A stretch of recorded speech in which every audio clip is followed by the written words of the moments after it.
Bonjour, petite vidéo aujourd'hui pour vous présenter le nouveau look maquillage que nous venons de recevoir qui s'appelle Mégamorphose. Le voilà. Donc je vais vous le présenter, je vais tout vous expliquer et je vais vous faire une petite démonstration sur l'application des produits pour les yeux. En premier, je vais d'abord commencer par l'illuminateur. L'illuminateur liquide. Hop, voilà. Donc l'idée, ça va être de pouvoir donner un côté bonne mine au visage. On va avoir à l'intérieur de la nacre. En principe actif, on est sur de la rose bio, de l'eau de rose bio, qui va avoir un côté hydratant, mais également bonne mine. On a deux manières de l'utiliser. La première, ça va être mélangé à sa crème. On mélange un petit peu et on l'applique sur l'ensemble du visage, ce qui va nous donner du coup un côté luminosité sur l'ensemble du visage. La petite nacre qui est à l'intérieur, donc, va vraiment donner cet effet lumière. La deuxième solution, ça va être par-dessus le teint. Donc, moi, j'ai déjà maquillé mon teint et donc, je vais aller l'appliquer localement. C'est des petits points qu'on a déjà parlé sur certains produits. Je vais l'appliquer localement pour apporter ma lumière. Donc, aussi bien sur ma pommette, je vais pouvoir aussi l'appliquer sur mon arcade sourcilière.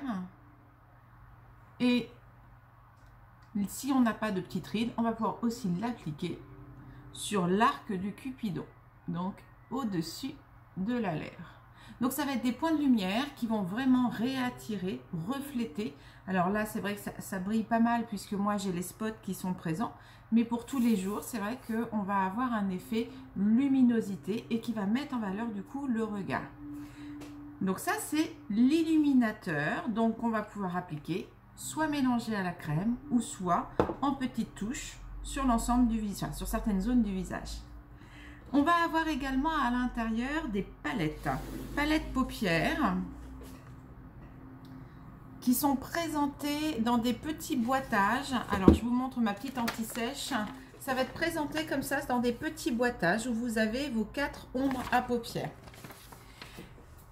Vous avez deux teintes, un côté un petit peu plus doré et l'autre un peu plus rosé. Vous vous souvenez, les tons chauds, les tons froids. De manière à pouvoir mettre un œil en valeur, on va du coup utiliser son opposé. Moi, j'ai plutôt une carnation avec mes yeux bleus, mes cheveux un petit peu plus clairs. Je vais avoir une carnation un petit peu plus froide. Donc, de préférence, une carnation plus chaude pour pouvoir relever mon regard. Après, n'oubliez pas non plus que le chaud, là, du coup, je suis sur du doré.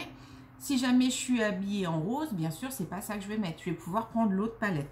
Donc, les deux palettes conviennent à tout le monde. Mais par contre, on les adaptera différemment si jamais on est habillé en couleur neutre. Donc là, moi, je vais vous faire justement la présentation de ma couleur de manière à voir comment on l'applique. Donc ce matin, j'ai juste fait mon teint. J'ai mis un petit poil de mascara histoire, mais je n'ai pas fait mon ombre à paupières. Donc je vais d'abord commencer par prélever ma couleur la plus claire et je vais l'appliquer donc sur ma paupière à l'angle interne. L'arc de Cupidon, je l'aurais fait tout à l'heure avec mon illuminateur. Sinon, je peux également faire un petit rappel de ma couleur vraiment sur cette zone-là. Avec un deuxième pinceau, je vais prélever ma couleur un petit peu plus foncée et elle, je vais l'appliquer dans mon ongle externe, excusez-moi. Donc, je vais l'appliquer délicatement sur mon angle externe et je vais travailler dans ma banane, dans l'angle externe. Je reprends une couleur complémentaire, légèrement en ras de cils. Donc déjà, on a un œil qui est naturel et qui est maquillé. Et je peux reprendre, si je le souhaite, la couleur intermédiaire à mettre entre les deux couleurs. On n'est pas obligé d'utiliser les 4 couleurs. Rien ne vous empêche de dire j'utilise que 2 teintes. Et puis la troisième, je vais l'utiliser dans ce cas-là avec un pinceau biseauté et une petite pointe d'eau. Je vais prendre un petit peu dans ma paupière et je vais la travailler en flouté au niveau de mon ras d'eyeliner. Donc ça va remplacer le crayon de manière à pouvoir après appliquer mon mascara. Donc l'ombre à paupières de chez Couleur Caramel, légèrement humide, peut vous remplacer un crayon au niveau des yeux. Donc 3 couleurs qui vont se marier sans aucun problème avec un effet qui reste naturel pour un maquillage de tous les jours. Même chose au niveau des tons clairs. Mon clair, bien sûr, à l'angle interne, voire sur mon arc sous-sourcilier. Ma couleur foncée, elle, je vais plus la mettre dans mon angle externe en forme de banane. Et du coup, je vais travailler avec une couleur moyenne pour pouvoir fondre. Je peux rajouter ma dernière petite couleur si je veux faire un petit rappel. Sinon, je peux aussi l'humidifier pour pouvoir faire mon trait d'eyeliner un petit peu plus foncé. Ça marche? Donc là, on a deux ombres à paupières, enfin deux palettes d'ombres à paupières. Hop, je tourne ma petite anti-sèche. On continue avec l'eyeliner. Eyeliner, vous le connaissez déjà, l'eyeliner de couleur caramel. Ce qui est génial, surtout avec celui-ci, c'est qu'il est extrêmement fin au niveau du pinceau. On a un pinceau qui est vraiment très très fin, ce qui nous permet vraiment de pouvoir faire un trait d'eyeliner très parfait, net, souple. La petite différence qu'il va avoir celui-ci, alors je vais prendre un petit peu plus de matière pour pouvoir vous montrer, c'est qu'à l'intérieur il va avoir de la nacre, il va être légèrement pailleté. On le voit bien au niveau là du pinceau, on a un petit peu de nacre à l'intérieur, ce qui va faire un petit côté reflet également. Mon eyeliner, alors j'espère que je vais y arriver sans aucun problème, je vais l'appliquer au ras de mes cils et je vais me servir de mes cils comme une règle et j'étire vers l'extérieur et donc d'office ça va continuer à ragrandir le regard. Eyeliner paillettes, donc du coup toujours dans la gamme bio et on a un effet noir avec des très légers reflets pailletés. On reste soft mais ça donne la petite touche d'élégance. Une fois que j'ai fait ça, je vais pouvoir travailler au niveau... Ah, j'ai pas attendu que ça sèche complètement, j'ai senti que c'était un petit peu humide. Comme on est sur des produits bio, on n'a pas de solvant à l'intérieur. Donc du coup, ça sèche un petit peu plus lentement. Alors vraiment, 15 secondes de plus. Mais par contre, votre mascara, votre eyeliner, prenez bien le temps que ça sèche. On n'a pas de solvant, on n'a pas de parabènes, on n'a pas de produits qui vont activer le séchage. Donc de ce fait-là, pas de produits chimiques qui vont activer le séchage. Donc du coup... Prenez un tout petit peu de temps, le temps que ça sèche. Là, ça y est, je sens déjà que c'est sec. Donc, on va continuer avec le rouge à lèvres. Donc là, j'en ai déjà appliqué un. Ils nous ont sorti 3 rouges à lèvres qui vont être très naturels au niveau des couleurs. Là, c'est celui que j'ai, moi, actuellement sur les lèvres. Ce qui est très sympa, c'est qu'on est sur des semi-mat. Pourquoi je mets ça en avant? Puisque en ce moment, avec nos masques, on a tendance à les user, nos rouges à lèvres. Et du coup, on n'en porte plus puisque de toute façon, ça bave et ça fait vraiment pas beau. Donc là, je l'ai appliqué tout à l'heure. Comme je vous ai dit, au niveau des yeux, j'attends un tout petit peu le temps qui s'accroche, qui se fonde et qu'il se fige. Et donc de là, il n'y a pas de problème. Alors bien sûr, je ne vais pas non plus avoir un masque trop serré. Mais dès le moment où j'ai un masque chirurgical, masque normal, il n'y a pas de problème. Mon rouge à lèvres ne va pas partir. Même s'il se transfère légèrement sur mon masque, ce n'est pas pour autant qu'il va baver tout autour et qu'il ne sera pas beau. Donc on est sur 3 nouvelles teintes.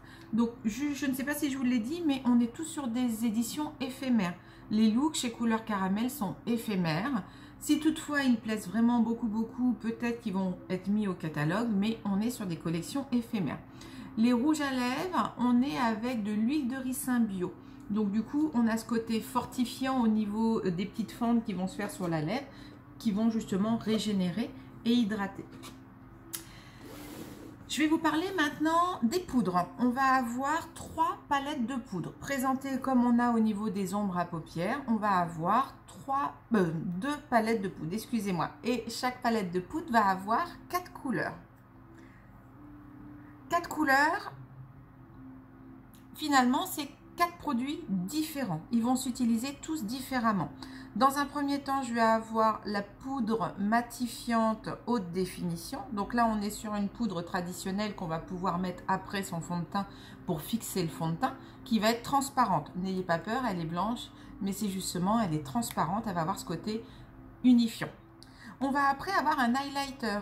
Donc du coup, le côté bonne mine, lumière, grâce à l'highlighter. Donc lui, on va pouvoir travailler comme j'ai travaillé mon illuminateur. Je vais pouvoir le mettre sur mon sous-sourcilier, sur ma pommette, sur mon arc de Cupidon, mais également un petit peu sur le bout du nez pour pouvoir justement et également le front si jamais j'ai besoin pour pouvoir donner de la lumière. Le fard à joues, traditionnellement utilisé donc au niveau de la pommette. Et je termine avec une terre caramel. La terre caramel, elle va avoir ce côté bonne mine, réchauffée, bronzée de tous les jours. La terre caramel, comment elle s'applique? Du coup, je vais l'utiliser en forme de 3. J'utilise un pinceau poudre, je diffuse un peu sur ma joue et après, je fais un 3, ma tempe, ma joue, mon maxillaire inférieur. Ça va pouvoir me donner un côté structuré au visage, tout en ayant ce côté, je suis légèrement bronzée, j'ai bonne mine. Je termine du coup par mes 3 vernis. 3 vernis qui sont inspirés du côté doré. Donc au niveau de mes couleurs, oui, là c'est bon, on les a. Donc je vais en avoir un doré rosé, un doré cuivré et un doré or. Donc 3 vernis à ongles qui ont quand même une très bonne tenue. Bien sûr, les vernis à ongles ne sont pas bio, mais par contre, on a le label qui est là, disant qu'on est le plus naturel possible. Voilà, et bien je vous ai présenté le look Mégamorphose qui vient d'arriver à l'Institut. Donc n'hésitez surtout pas à venir le découvrir. À bientôt!